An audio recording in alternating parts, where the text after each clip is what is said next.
আসসালামু আলাইকুম। আমরা আরো একটি শুক্রবার পেয়েছি। আলহামদুলিল্লাহ।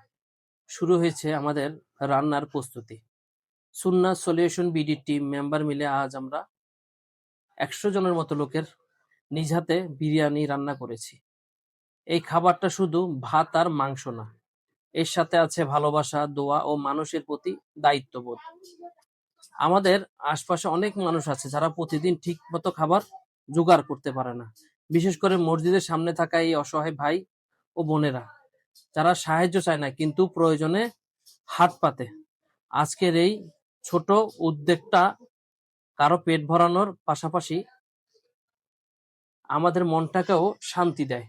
আল্লাহ তাআলা যেন এই সামান্য কাজটুকু কবুল করেন আর আমাদের সবাইকে একে অপরের পাশে দাঁড়ানোর তৌফিক দান করেন। আমরা চাইলেও নিজ নিজ জায়গা থেকে এমন ছোট ছোট উদ্যোগ ভালো কাজ করতে পারি। আপনারাও চেষ্টা করুন এ ভালো কাজ করার। আমরা মিলে এই অসহায় লোকদের পাশে দাঁড়াই। আপনারাও পাশে থাকেন। আপনাদের দোয়া ও ভালোবাসা থাকলে সামনে আমরা আরো ভালো কিছু করতে পারবো ইনশাআল্লাহ। আমাদের জন্য দোয়া করবেন আর আমাদের পাশে থাকবেন। যদি আমাদের এই কাজগুলো আপনাদের ভালো লেগে থাকে তাহলে আমাদের এই ভিডিওতে একটি লাইক ও একটি শেয়ার করে আমাদের পাশে থাকবেন। ধন্যবাদ। আসসালামু আলাইকুম ওয়া রাহমাতুল্লাহি ওয়া বারাকাতুহু।